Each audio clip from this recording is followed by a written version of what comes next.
When I was 5, I walked into the pool with my mom. Every kid and every parent just stared. I didn't know why. I wasn't doing anything weird. I wasn't wearing a costume. I wasn't standing on my head.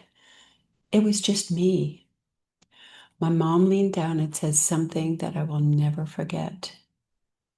They're looking at you because you were kissed by the angels before you were born. That kiss, it came in the form of a port wine birthmark that covers about 20% of my body. It covers the entire upper left side in the front and the back from starting from my waist up to about my shoulder. It's on the underside of my arm and goes up the back of my neck.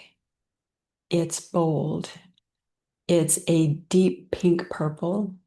And for a long time, it was the thing I wanted to hide the most. As I got older, I began to understand that people don't always respond to being different with wonder. Sometimes they respond with curiosity, sometimes with cruelty, sometimes with that tight-lipped politeness, that polite silence that makes you feel worse. And at the pool, it wasn't just the kids, the parents too. Everyone stared, and I started to shrink.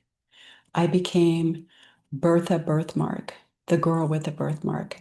At school, I wore it long sleeved as often as I could, at least for as much of the winter weather, as much of the year as weather would allow. I learned that certain fabrics drew attention away from my arm and where my birthmark was to other parts of my body. I became very good at scanning a room to see if it was safe to be seen. There was a boy in high school who gave me the nickname Bertha Birthmark. It was mean. It hurt. It stuck. And he did what he wanted to do. It made me feel strong and wrong and broken. Later in life, I learned this same boy became addicted to meth. He attempted suicide. He survived, but with a traumatic brain injury that left him in a wheelchair. Now, I don't share this to say karma got him. I share it because I understand that he was hurting. And hurting people sometimes hurt other people. He thought making me feel worse would make him feel better, but it never does. That moment stuck with me. It drove me into looking for laser treatments to erase my birthmark.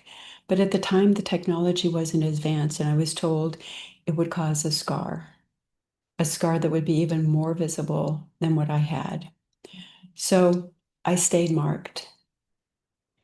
Then there was the dance teacher I had. I loved ballet. I was in my 20s, still holding on to the dream of performing. I had a dancer's discipline and a body that could move, but I was told I could never be a dancer, at least not on stage, unless I completely covered my birthmark with heavy makeup. Let's be clear. He wasn't talking about foundation. He was talking about invisibility. The message was loud and clear. You can dance, but only if you disappear. When I was in college, I worked at a grocery store. One day, someone looked at my upper chest area right at the top of where my V-neck shirt was and asked me if I had a hickey. I said, no, it's a birthmark. That was a moment those casual, unthinking humiliations and questions stick with you. Many years later, I was studying tango, and one of my teachers looked at me and said, I think you should paint the rest of your body to match your birthmark and walk in a parade. He was talking about an elaborate design that would complement and actually make my birthmark stand out even more. Can you imagine that? Not to hide it, not to fix it, but to celebrate it. That comment changed me forever. Over time, people stopped commenting on my birthmark as much, or maybe I wasn't noticing it. I wasn't wearing much swimming suits anyway. But then something else started to happen. I would see children. they would reach for it or ask me about it in that wild-eyed child way. And the parents would freeze and be absolutely horrified and pull the child back. But I would smile and I would reach my arm in and say, "Do you want to touch it?" And I would tell them the story that my mother told me. I was kissed by the angels before I was born. And oh, by the way, something else that's really cool about my birthmark, when I get cold, it turns purple. The kids immediately got excited. Now, my birthmark did teach me how to read a room, yes, but it also taught me about empathy.